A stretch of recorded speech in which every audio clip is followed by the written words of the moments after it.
Good morning, good afternoon, good evening, and good following morning.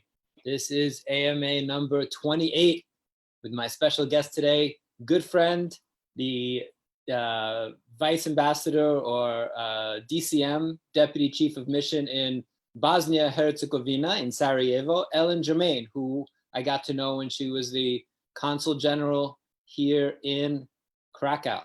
So today we will talk to her in a few minutes and learn about the life of an American diplomat, what's going on in Sarajevo, a place that Americans don't know too much about. We'll get to her in a few minutes. Good morning, Lori. Say hi to people who are joining us on Facebook. How are you today, Lori, in Los Angeles? Good to see you. Say hi to Jeffrey, one of the sponsors of today's show. Jeffrey and Benji are primary sponsors of the AMA. Anna. Jonathan is handsome with or without glasses. Yeah, keep the compliments coming. Thank you very much. I really don't like my glasses, but I've gotten used to them. The glass is a little bit annoying, as you glasses wearers will know with the masks. Mask and glasses kind of all gets a bit foggy, but hey, what can you do? Hi, Linda. Good morning, Linda. Hi, Benji. Hello, Dzień dobry. Hello, Kasha, my wife. Nice to see you online. Haven't seen you in a long time. Anyway, Shana Tova to everybody. If you're watching this, it means that you have been inscribed in the Book of Life. I have to say, when I was a kid and growing up in a sort of religious background, I took a lot of things very, very seriously. And I was always thinking, the moment after Yom Kippur, I was just like looking up. And I was like, okay, if lightning doesn't strike, then I guess I'm okay for the next year. So I took a little bit of that, although I'm a little bit less religious than I used to be, but you take some of those things with you. So good, congratulations to everybody. Hello, Ben Myers. Congratulations to everybody who are still here and did not get struck down by lightning after Yom Kippur and are in the Book of Life. Hello, Rabbi Avi. I have to behave myself. Rabbi Avi is online, my sparring partner and rabbinic counselor. Benji Lovett, pro tip, rub pierogi juice on your glasses to keep them from fogging up. I might try that, Benji. Can you elaborate, funny boy Benji? What exactly is pierogi juice? Is that the oil that leaks from a pierogi? Is when you boil the pierogi? Is that the water left in the pot? You'll have to give us some guidance there, Benji. Benji with a new dog, by the way. New dog named Luca. Of course, we all know where Benji's allegiance is in terms of the NBA. Benji, a huge NBA fan, big Dallas Mavericks fan, and of course, celebrating, got his dog and named the dog Luca, as one should. And better name than Porzingis. Of course, for the Slovenian NBA star, Luka Doncic, who's just amazing. Anyway, what's going on? So I mentioned Yom Kippur. I do not observe many things religiously.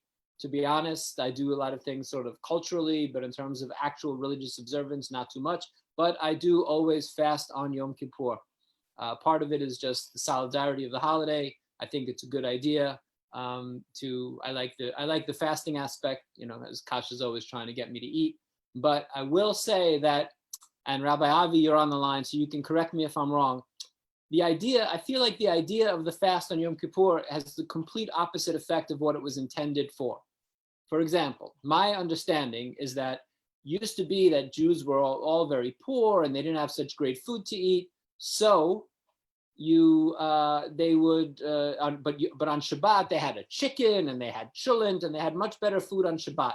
So normally they were kind of hungry and didn't have much to eat on Shabbat. They had a lot.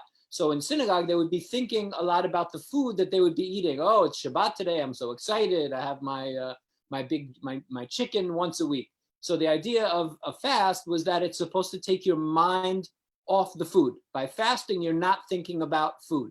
But these days, in an age of plenty, when all of us have way too much food literally at our fingertips and in our houses and fast food and everything else, then fasting, I think, has the opposite effect. I think when you fast, you nonstop think about food, which is not exactly what the rabbis had in mind with the whole fasting thing. So Rabbi Avi, if you want to jump in the box here and comment with that. Rabbinic Secret, rabbinic secret from Rabbi Avi, who's giving away secrets. You actually have until Shmini Atzeret for the final judgment, so I can still get struck down.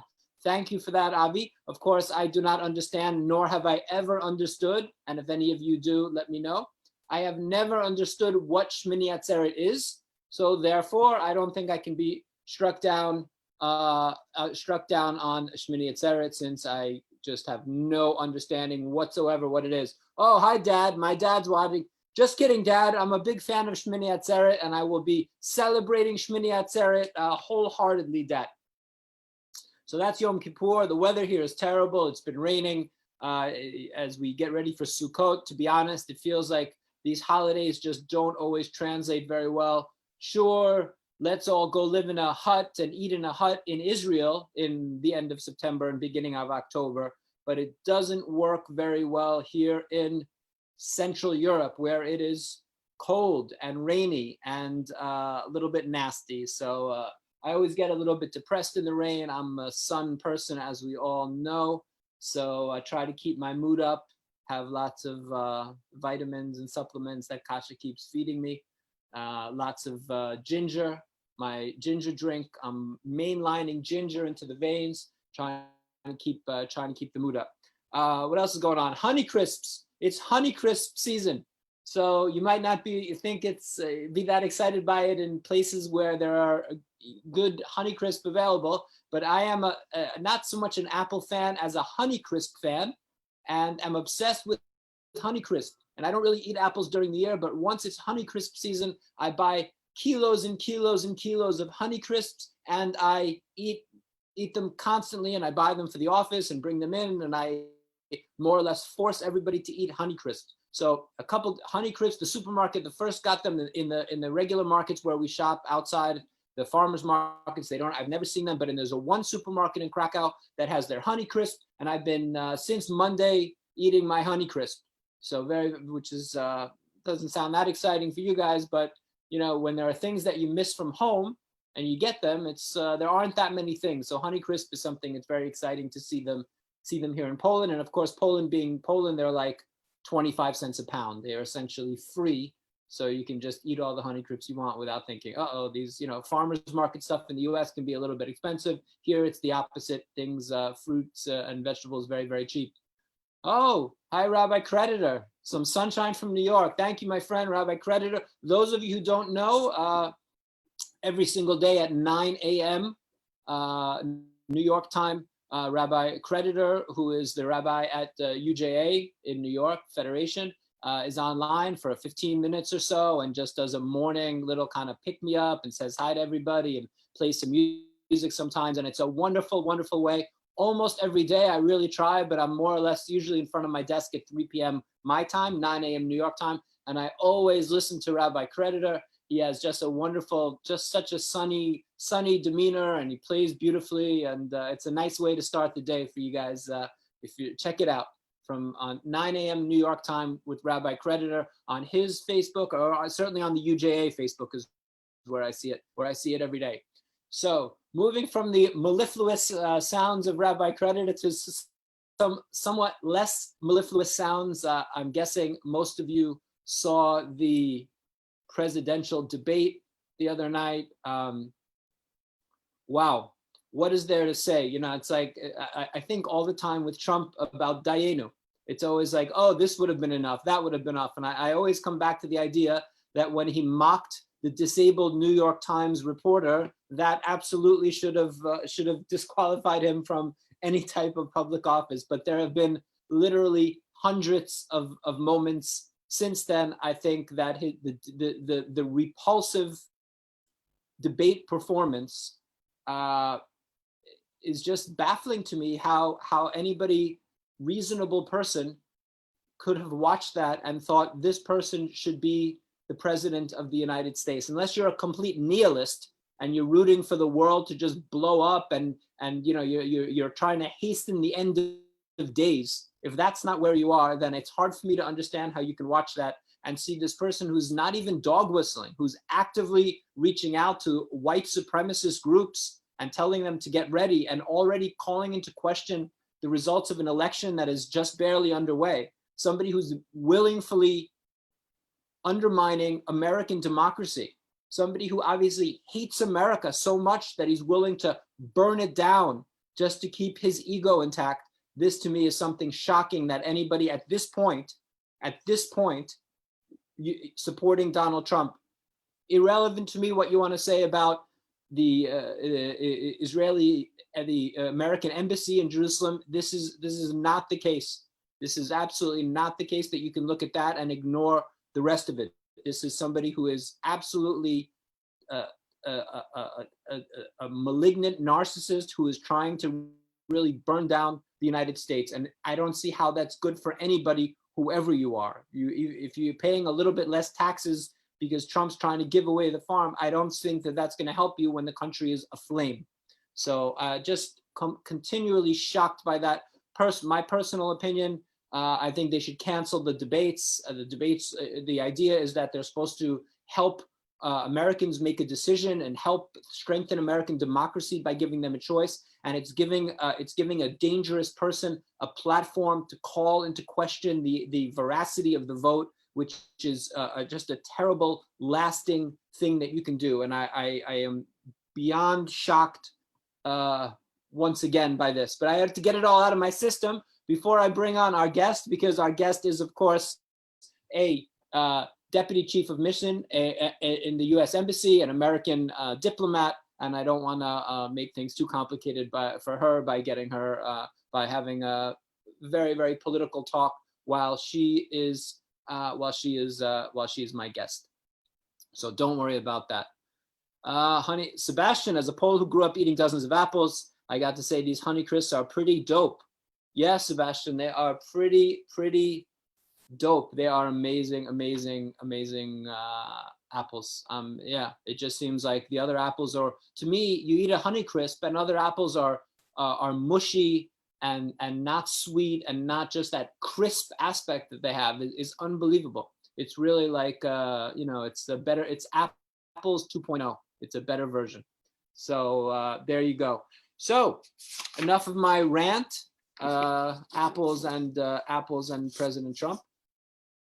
I just wanted to say one other thing, that in keeping with our goal this year to really work to help support the LGBT community here in Krakow and abroad, we are building a very, very special sukkah. You'll get some photos of it with the newsletter when it comes out tonight, and soon you're going to see a very interesting, beautiful, and give away the secret, a very rainbow sukkah coming to Krakow. We always do a beautiful sukkah. I can't stand when they just do those like plastic sides. People do it, they do it. I understand they don't have much time, but here at the JCC, we always like to do a really beautiful, vibrant sukkah. And this year it's going to be a nice rainbow sukkah. So without further ado, I will introduce my guest, a good friend of mine who I really miss, who I haven't seen in quite a while. She was the consul general here about five or so years ago. She is a native of New York City, from the Bronx. She has degrees from Stanford, Columbia, and Cambridge, so a smart cookie. She's now the deputy chief of mission at the US Embassy in Sarajevo, Bosnia and Herzegovina, since 2018. She was stationed before in Washington, of course, most diplomats Washington, but also Baghdad. She was in Moscow, I mentioned, with Krakow, and has done lots of very, very interesting things, and was an incredibly active member of the JCC as a Jew living in Krakow. Ellen came to the JCC all the time. We had some wonderful experiences with her, including Ride for the Living. So it is my incredible honor to welcome my good friend, Ellen Germain. How are you today, Ellen? Hi, Jonathan. I'm great. It's wonderful to see you. I do not see you, but I hear you.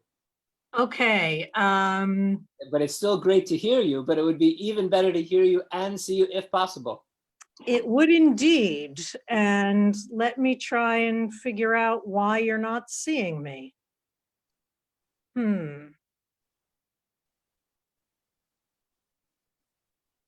Nothing yet? No, I do see your name. Excellent. That's progress. Let's see. From my side, ask to start. Wait, there I can we ask go. you. There we go. Oh, yeah. All right, Yes. here I am. There And you are. This is me with my pandemic hair. I haven't had a haircut since January. It's crazy long. It's crazy long. I've never seen you with such long hair, but looks good. I like it. Thank you. So it's great to see you, and I'm glad you can see me now. Absolutely, absolutely. I haven't seen you in a long time, so good to see you. Are you not, you're in Sarajevo right now? No, I'm actually in London temporarily, but I'm heading back to Sarajevo on Saturday. Wonderful. And how are things? How is London? What's the vibe in London? Weird, very strange. Partly normal, but also things are closed. It's weirdly empty and weirdly kind of sad in some ways. It's sad to see so many shops closed, and yeah, but overall it's still London. And I have to say, I've been walking a lot. I have not walked this much in London in a long time, and I'm a great walker when I'm in London. So it's nice to get a ground level view of the city, because I'm definitely not using the tube. Yeah, no, I'm happy to hear that. So Ellen, let's get into it. You, Ellen, from the Bronx, and I was thinking about that these days, considering how Jewish the Bronx used to be and how not Jewish the Bronx is really becoming anymore outside of Riverdale, that, 10, 20, 30 years, you're not going to really meet people and they're going to be like, oh, where are you from? That we'll meet Jews and be like, they're from the Bronx. Well, I think you'll still meet Jews who are from the Riverdale part of the Bronx, because Riverdale is actually more Jewish now than it was when I was growing up. Oh. And particularly, it's more Orthodox than it was when I was growing up there. Yeah, no, it's a lot, yeah. Like, interesting, more Jewish and more Orthodox. But the Bronx overall, I mean, places like the Grand Concourse that used to be, back in the day, very Jewish places, not really anymore. Right. No, I mean, that's where my grandparents lived. I can still remember going to visit them at 1475 Grand Concourse. And that area, went through some really tough times in the 70s, 80s, and into the 90s, and now is actually starting to come back, because it's got gorgeous Art Deco buildings there. And, Brooklyn became the new Manhattan. Now Brooklyn is expensive, and some people say the Bronx is becoming the new Brooklyn. So we shall see. But it's starting to come back a bit. Yeah, no question. I mean, these places also, that happened in Brooklyn neighborhoods that were always, when I was living in the city, when I was in high school, were sort of, not very safe, but then have this beautiful old housing stock, and certainly a Grand Concourse and these, big old buildings with high ceilings were a beautiful place to live. Exactly. So I keep looking at that and thinking, okay, maybe now is the time to invest in New York City real estate.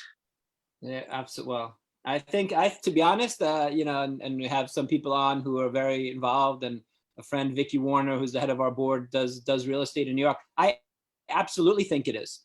Essentially, if you're betting, if people are going to still, after Corona ends, or whatever comes of the world after this period, if people are going to still meet in cities and you're still going to have all the cultural things that New York City has to offer, then if people are going to congregate, then they're going to congregate in certain places, and New York City will always be one of those places. If people don't congregate anymore, and we're just sort of saying that's the end of the city, then I'm not so bullish. But assuming there are going to be cities, then New York is always going to be, along with London, one of the central ones. And I think it's a good time. Real estate, this is a great time, these next few months, to bet on, to invest in New York City real estate. In my opinion, absolutely.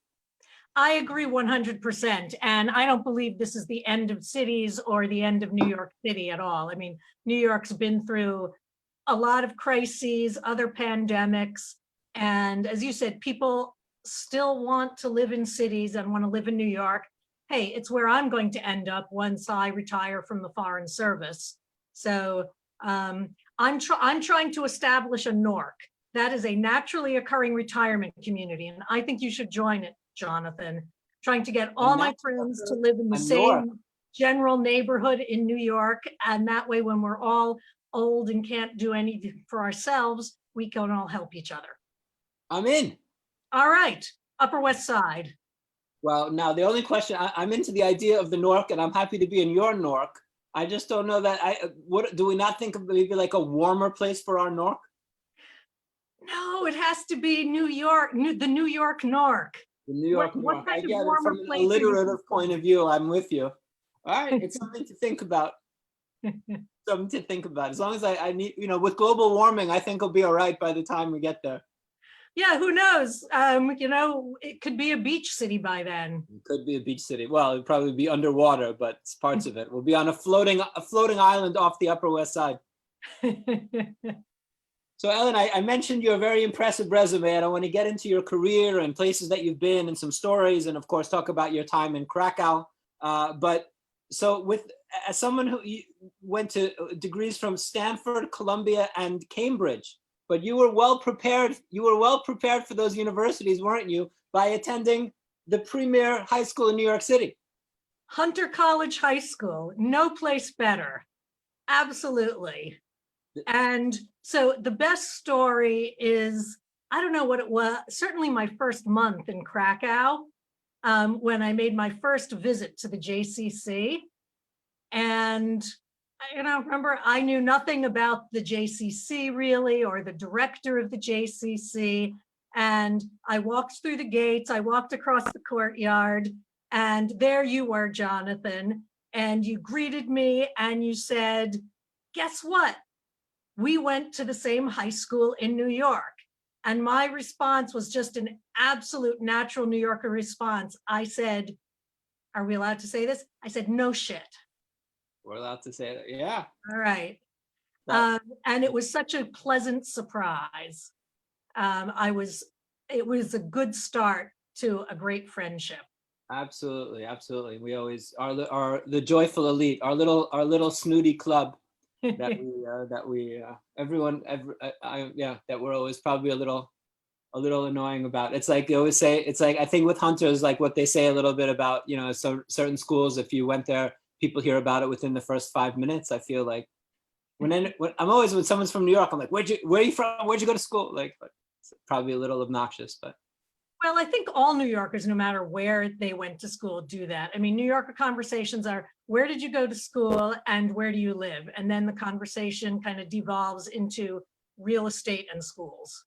Real estate in schools. They usually get it like, oh, I went to Hunter. They go, oh, you're smart. I'm like, no, I used to be smart. And that's sort of been now, which is fair enough.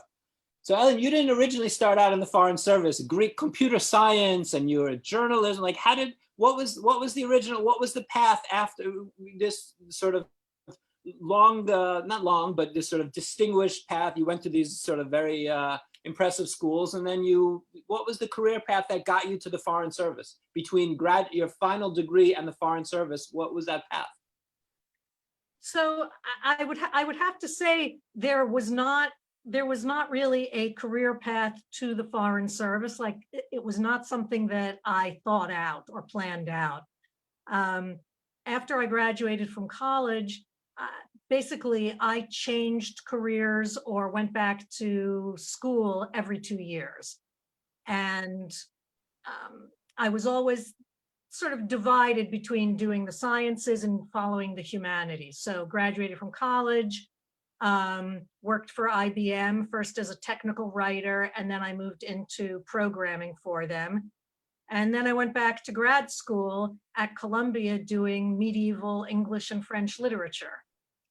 And because that's what I majored in at Stanford, I did English literature after spending my first year and a half as a mechanical engineer. So you can see I'm kind of schizophrenic about the whole thing.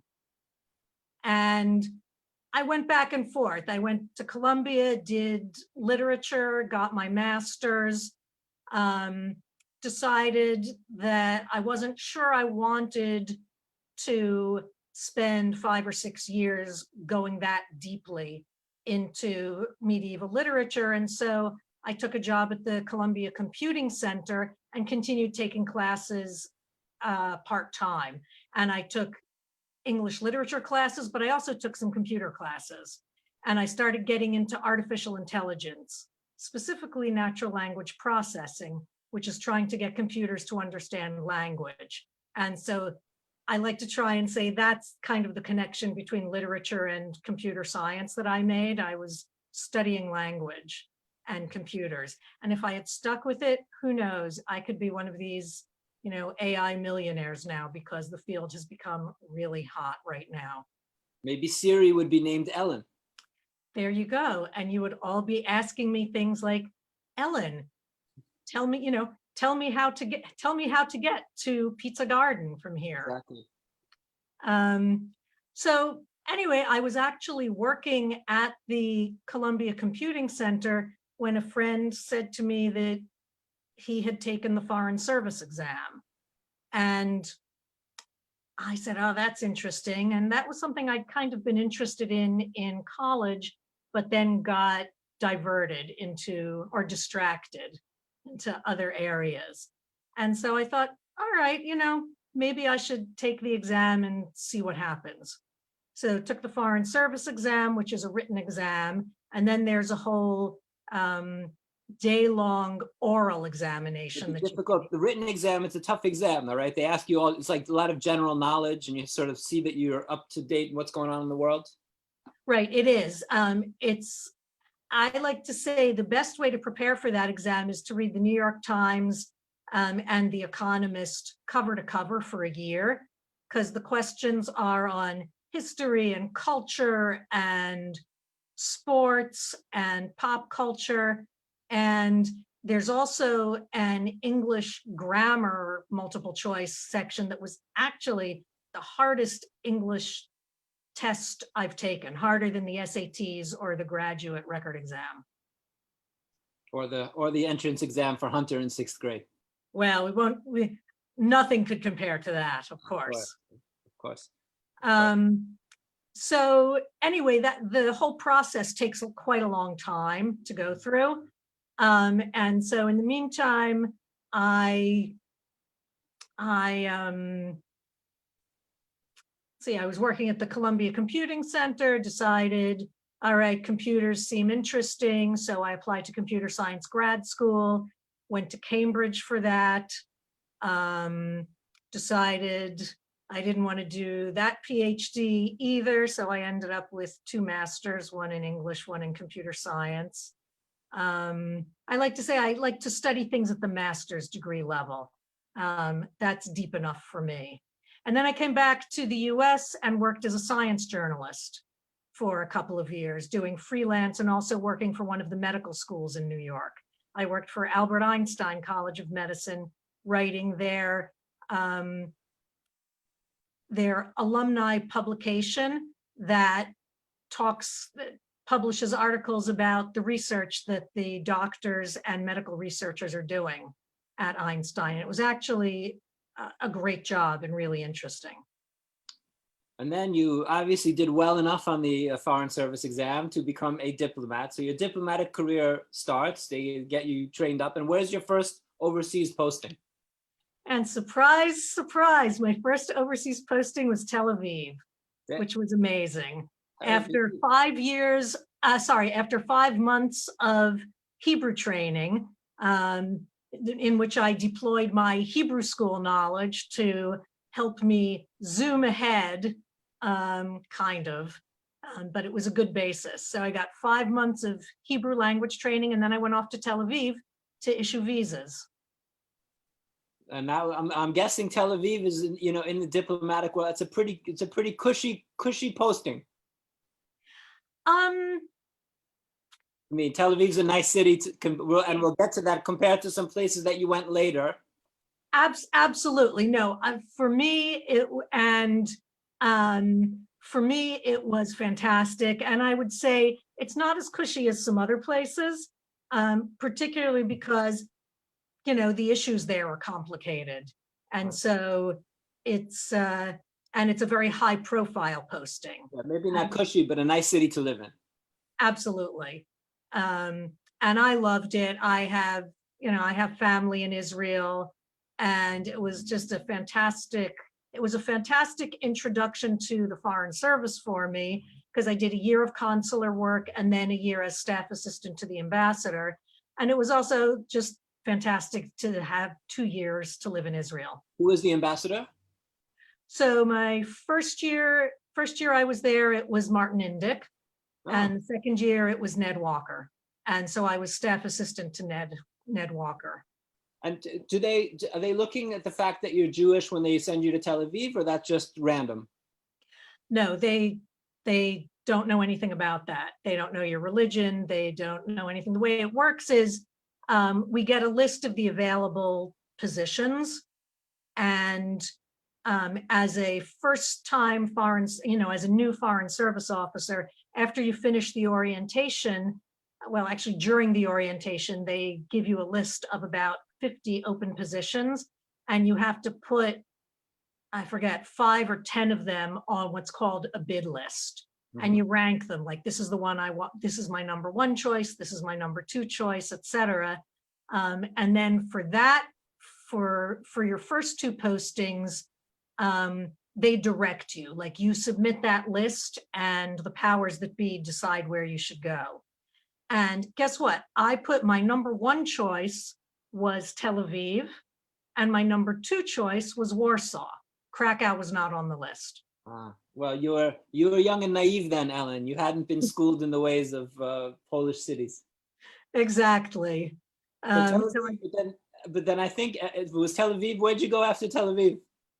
So after Tel Aviv, I went to London, which was also fantastic. And again, did a year of consular work and a year of political work, because everybody has to do consular work during their first 2 tours. And then after London, I went to Moscow.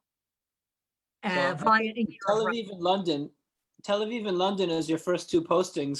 Someone up there was looking out for you, I think. I think so. But then I got to pay my dues in Moscow and Baghdad and Tripoli. Yeah, Tripoli. There we go. So let's talk a little bit about, maybe just Moscow is Moscow, but I want to talk to you about Baghdad. All right. I think that's not something that people really hear too much about. I mean, each city is fascinating, but in the green zone, I can't imagine it must have been pretty complicated, just your day-to-day life being a diplomat in Baghdad. It was crazy. I was there 2007 to 2008, which was during the surge. And we were in the green zone. We were still working out of one of Saddam Hussein's old palaces. So the new embassy compound in Baghdad was being built, but I never moved into it. My last week or 2 of my year in Baghdad, I actually went over there and saw the new compound. But we were in one of Saddam's old palaces, the political section, which is what I was in. I was deputy political counselor. We were in a suite of rooms that the urban legend was it had been part of Saddam's house of leisure, shall we say. And the bathroom facilities there had gold-plated fixtures. So it was definitely not your usual embassy surroundings. Not the Bronx. No, definitely not the Bronx. We also discovered that all of the chandeliers in the palace, which from afar look like they're crystal, when you get up close, were actually plastic, little plastic crystals. Wow. So that's what Saddam was putting into his palace. If you listen, you're spending all your money on the gold, then you don't have money left for the chandeliers. You gotta trim somewhere. Exactly. But it was crazy. In the spring, we were being rocketed and shelled hourly. And we were living in trailers. I lived for the year in half a trailer, and those have no hard cover. So when mortars and shells come in, basically your choice was either to try and run outside and get to the bomb shelter, but it took 20 or 30 seconds to get to the bomb shelter, and the CRAM, the air raid warning, was only about 10 seconds before the incoming shells actually landed.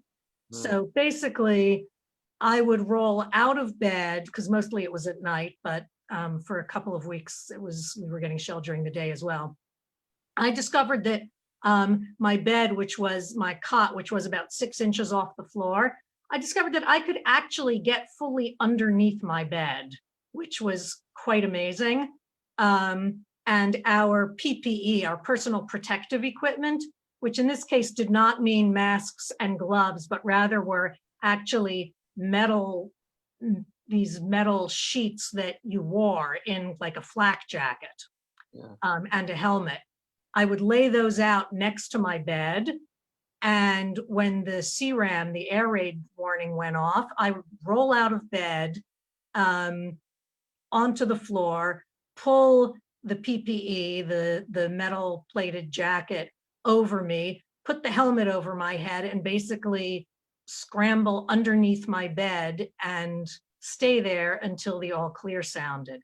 And I will say, when the rockets and mortars were falling, I was with my face buried in the ground. I was thinking, maybe this wasn't such a great idea after all. But it did work out. And for a couple of nights, I slept in the palace, because that was made of concrete and had much more, was hard cover. So it was pretty wild. In terms of your day to day, like what are you doing? You're waking up, you're going in, I'm sure, are you meeting with people? Are people coming into the complex? Is there entertainment there? Is there a bowling alley? Are you going to the movies? Do they set up a movie theater? Like, what is, because you're really like on a you're on a little, like, from my point of view, what I would think of as a little kibbutz, except you're being shelled. Yeah, right, with a few differences. There were movies and social life, and there was a swimming pool, because Saddam wouldn't build a palace without a swimming pool. Clearly. Honestly, I didn't have time to do any of that. The political section was, I like to say, it was basically, we were kind of trying to help the Iraqis rebuild and run their country with 24 political officers. And that's not enough people to do all that work. So my life in Baghdad pretty much consisted of work, sleep, eat, and go to the gym, because there was a big gym. You're meeting with Iraqis and trying to essentially help them. You're meeting with somebody who would be a leader in some province or something and help get the water authority functioning and civil. Right, so we were meeting with the Iraqi politicians in Baghdad, so with the national government, and trying to help them reach agreement to pass laws, for example, on de-Baathification, or pass a budget, or pass, one of the things we spent a lot of time working on was trying to help them draft and pass an election law, so that they had an election framework so that they could hold elections. And remember, they had never run, they had no history of democracy. So we did a lot of what's called technical assistance, helping to train them both in how to draft laws, but also in just how to make political deals, because, politics is the art of the compromise, or it should be, best case scenario. I hope you didn't help them set up an electoral college for Iraq. No, we did not.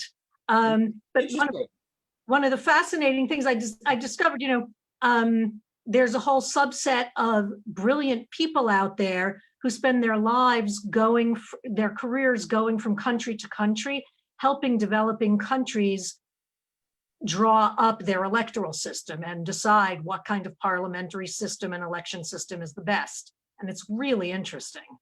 We should perhaps invite some of them back to the homeland these days. Not only developing countries seem to have some needs. What about being Jewish? Because they don't look at the fact that you're Jewish when you're being sent to these places by the State Department, but being in Moscow or Baghdad and different Tripoli, you're in places that, not necessarily Moscow, but you are in places where it's sometimes better, sometimes worse. It can be a little difficult to be Jewish. Did being Jewish ever cause a problem for you in terms of dealing with people in any of these places? So I've been very lucky. It never caused any problems. And I've always tried to look for the Jewish community in all of those places, or at least for the remnants of the Jewish community. In Baghdad, when I was there were 9 Jews left in Baghdad at that time. And the Jewish community itself, obviously most of them had immigrated. The ones who were left were mostly elderly, but we had a number of Jews in the military. There was obviously a huge military component there. And we also had a few other Jews in the civilian population, the other foreign service officers. So there were actually Friday night prayers led by one of the lay members of the community. And we actually managed to get one of the members of the Baghdad Jewish community into the green zone to one of our Friday night services. And she was just in tears, saying, it was the first time she'd been able to pray with other Jews in years and years. Wow. So that was just, really moving. Unbelievable. So all of this time in all of these places that you were obviously really only setting you up for the ultimate destination, and of course what will have been, I dare to say, the high point of your illustrious career, wherever it may take you, your time in Krakow. So was Krakow, where was Krakow like was a high choice, or did you didn't get Barcelona, so they stuck you in Krakow? How did that work out? I don't know. Krakow was a dream job. My predecessor, whom you knew also, Alan Greenberg. Yeah. Wonderful guy. When I emailed him to ask, when I was looking at jobs and thinking about bidding on Krakow, I emailed Alan and said, "What's it like there? What do you think of it?" And he sent me one line back. He said, "Ellen, this is the best job in the universe." And I have to agree with him. It really is. So what was so special for you? I've been here 18, right now, like these days, it's exactly 18 years since I came, 19 to Poland, but 18 to Krakow. So I'm obviously drinking the Krakow Kool-Aid, but what was so special about Krakow for you? The people. I have to say the people and the community really made it special for me. And the JCC and the friends I made through the JCC made a world of difference to me. So that was one huge piece of my Krakow experience that I will never forget. And it just made it magical.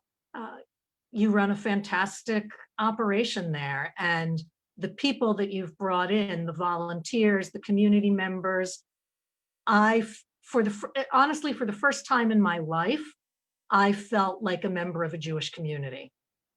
Wow, that means a lot to hear that. Thank you for that. That's to all of you. Get the feedback. But so the Jewish community, I mean, here it's, very complicated, but there is, I do understand what you're saying and feel that we have built something very inclusive and warm, and people that have sometimes had a difficult connection with their Jewish identity. Not saying you have, but sort of feel welcome here, that it's warm. But what about the city? Was it something also about the city? But really, besides the city, I want to ask you about the city, but also on top of that, how different was it? Because being the consul, so you're in charge. In other words, you're running the show. It's different than being, the number 2 somewhere, or even if it's being the number 2 in a bigger place, but still you're in charge of the show in Krakow. How was that? Because I'm guessing that was the first time that you were, in this role in your diplomatic career. So it will come as no surprise to you, Jonathan, that as a hunter girl, I like being in charge. No question.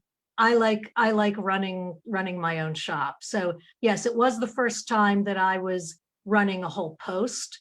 And that was a lot of fun also, because what I discovered was within the broad confines of what we call our mission goals. Every embassy around the world has a document that they produce every year that lists your overall goals in the country. Things like promoting US investment in the country, promoting development in developing countries, promoting Euro-Atlantic security, NATO integration. Within the broad confines of all of that, I could focus the consulate on the things that I thought were important and interesting for the consulate to do. And one of the things that I'm really proudest of is that I got the consulate started working with the high-tech entrepreneurial community in Krakow and in southern Poland generally, because the consulate has responsibility for basically the southern half of Poland. And so we were reaching out to young entrepreneurs and the high-tech community, a whole audience that really the consulate had never communicated with before and had never really had a chance to interact with. And that was great. That was just a lot of fun. It made use of my computer science background, and it got us kind of a whole reputation as being an innovative place that was looking to the future and trying to help Poland build bridges with Silicon Valley, with the US innovation culture. And the US is still, the country that everybody looks to for investment, for startup investment. And that was just a lot of fun. So I was really enjoyed doing that kind of work. I think that the efforts I think really paid off in terms of what the high-tech community in Krakow and this area, the southern part of Poland, Krakow to Wrocław, let's say, looks like in terms of the infrastructure and what's built up. I think that it's you would be very pleasantly surprised to come back and see what a lot of your efforts have led to in terms of where Poland is and where it was. Well, I'm glad to hear that, and I plan to come back for a visit whenever COVID life allows us to do more travel in an easier way. And also just because Krakow's a gorgeous city. I mean, you asked, what about the city? It's just a jewel of a city. I can't imagine really a more beautiful place. It's accessible too. I think that's the beauty of it. It's very small, and having all these students here give it that sort of young studenty kind of hip vibe. It's a special place. It really is. And yeah, it's very walkable. I was lucky. I mean, I walked from my house to the consulate through the old town every day. And how many places do you have an opportunity to do that? Well, you tried to walk when your driver would allow you. It was an ongoing struggle with Pan Richard to allow you, but I remember you tried. I tried. I succeeded. But I was also very grateful to Pan Richard when the snow and the rain came, and he was always there waiting for me. Dutifully there behind you. But you didn't, Ellen, you didn't only walk and ride in a car in terms of your getting around Krakow. You were also biked, and you participated, of course. There's a special place in our heart here at the JCC for those who participated in Ride for the Living. But you have a certain distinction in terms of Ride for the Living. First of all, you were the rider that I think had the most sunscreen. You were really well docked out in your full-on sunscreen. But not only that, you had a very interesting story in terms of the ride, which coincided with an event that you were hosting at the consulate, at your residence that evening, that Friday night. You want to tell that story, because it was classic. Sure, it did indeed. So that Ride for the Living, that was 2015, and I think that was the second, but it was the first really big Ride for the Living. We had no idea what we were doing. Exactly, right. So nobody knew the route. And really, Jonathan, you swore to me that it was no more than 50 miles and all flat. You and Justin, you swore up and down. I still maintain that's the truth. Yeah, so what time did we start from Auschwitz? About, I don't know, 8 o'clock, 9. Yeah, so I don't know, so somewhere around the 7th or 8th hill, as we were riding along the highway, and the day, the shadows were growing longer and longer.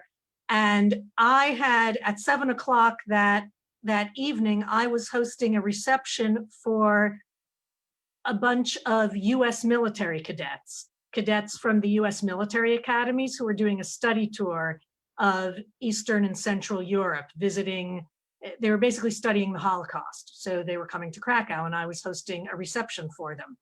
So they were going to be coming at 7 o'clock, all dressed up in their dress white uniforms. Yeah. So I don't know, around about 5:30, 6 o'clock, hot, sweaty, nowhere near, as far as I could tell, Krakow. Wearing your jersey, wearing your spandex, Yes. Ride for the Living jersey. Wearing my green and white spandex JCC Ride for the Living jersey. I finally pulled out my phone, called Pan Richard, said, and I hated to do it because I really wanted to finish the ride. I really wanted to ride in through the JCC gates. About 6:30, I said to Pan Richard, okay, Pan Richard, please, you have to come pick me up. I have no idea where I am. I think one of the other people on the ride finally managed to explain it to him. He came racing up in the car. We dropped my bicycle off, I think, at a truck somewhere along the route. And Pan Richard delivered me to my doorstep. And I then went in, hot, sweaty, but showing that I was a tough Pani consul. And they were impressed, weren't they? They were. I think, they are, they're into marathons and, 70-mile bike rides. So I felt that I was showing them that the civilian part of the US government can also live up to that idea. We couldn't have planned it better to make you look any better. Sure, you could have come down all, this showered and clean and a nice dress or pants, but showing up in your spandex right off the road, it must impress them. You show them what it means. This is America doesn't mess around. Right, it made a statement. And this is, American diplomats at work. Absolutely. So talking about American diplomacy, and I did my rant, my usual political rant before you came on to spare you from that, but I don't want to get into it too much, but I do want to ask, obviously with the situation that we've had in the United States for the last few years and this idea of a president that sort of is turning away from old alliances and questioning things that haven't been questioned before, does that make your job exceedingly more difficult as a diplomat representing the US when just sort of I think the idea of the US in many ways is sort of changing for people? So I have to say, I feel pretty lucky being in Bosnia and Herzegovina right now, because honestly, the Balkans tend to be very introspective and a bit navel gazing. So we don't actually get a whole lot of questions about what's going on in the US. And given the complexities and honestly, the divisions and the debates going on in US society right now, I'm pretty happy with that. So it is, I feel that I'm in a sweet spot in Bosnia right now. I know, talking to some of my friends and colleagues in other places, that they are getting a lot of questions about what's going on in the US and, why are things happening the way they are happening in the US right now. Fair enough. In terms of you moving forward, so the jobs usually are 3-year in terms of postings, which I always think, my 2 cents, not that it matters, that it's 1 year too short. I understand not letting people go completely native by being there for like 10, 15 years or something like me.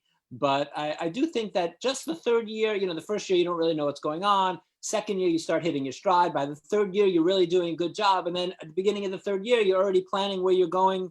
End of your 2nd, you're planning where you're going next. Like your senior year in high school, it's kind of just, you're not actually Yeah, so I feel like a four years would be great, but just neither here nor there.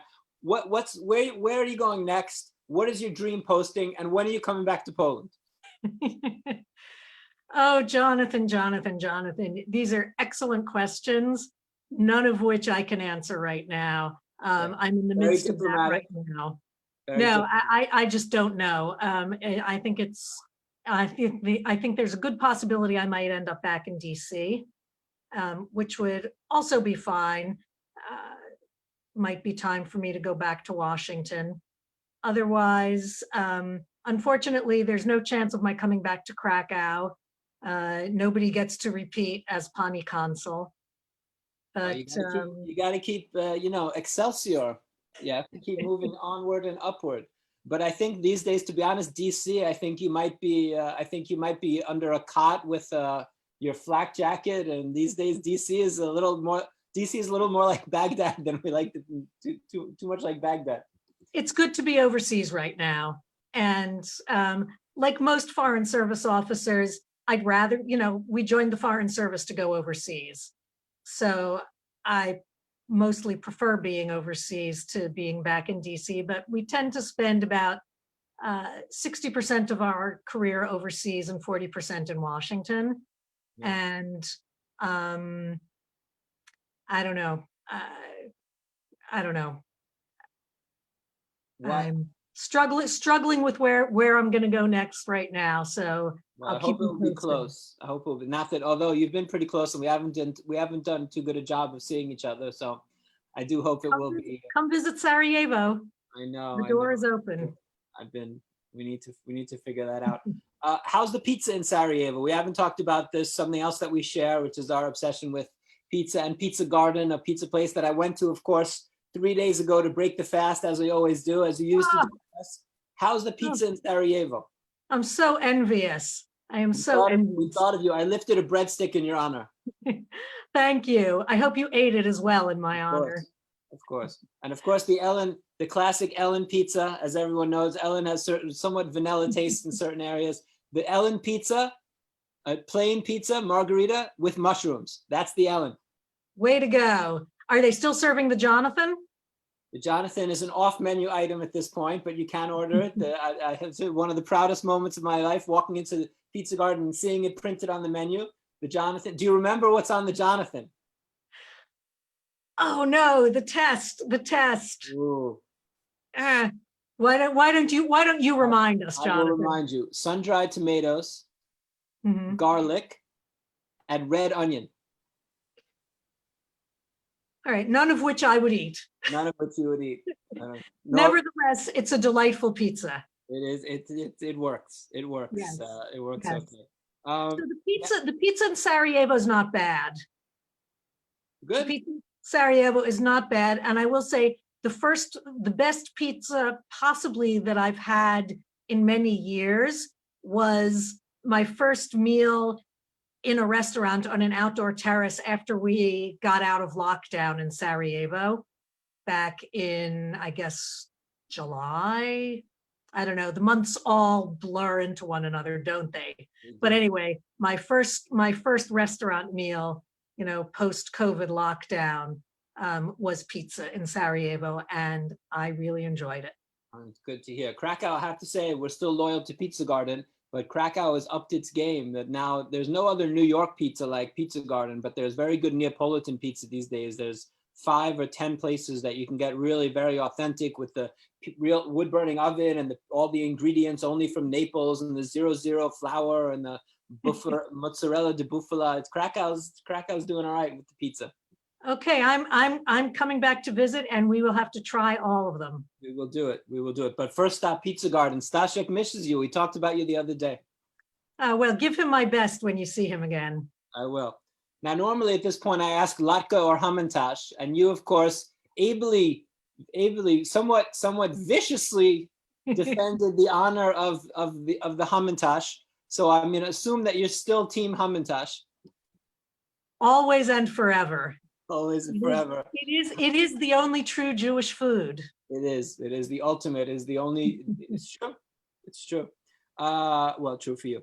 Now, so Ellen, in closing, I have to ask the question that always stumps everybody, but I hope it won't stump you, a Hunter girl. What are your 3 favorite films? Casablanca, Star Wars, Raiders of the Lost Ark. Oh, a solid 3. Solid 3. Ellen, we miss you here in Krakow. We love you. We always welcome to come back and can't wait to see you in better times. Here, there, Washington, somewhere else, we'll get a pizza. And thank you so much for taking the time. Thank you so much, Jonathan. I miss you. I miss all of you. I miss Krakow. And JCC is a wonderful place. I miss it and the community. So all my best to you. And thank you for inviting me on. Thank you, Ellen. Stay safe and be well. You too. Take care. Shana tova. Shana tova. Great to talk to you. Thank you, Ellen. Thank you, everybody. Be well. Shana tova. Chag sameach. Shana tova. Bye-bye.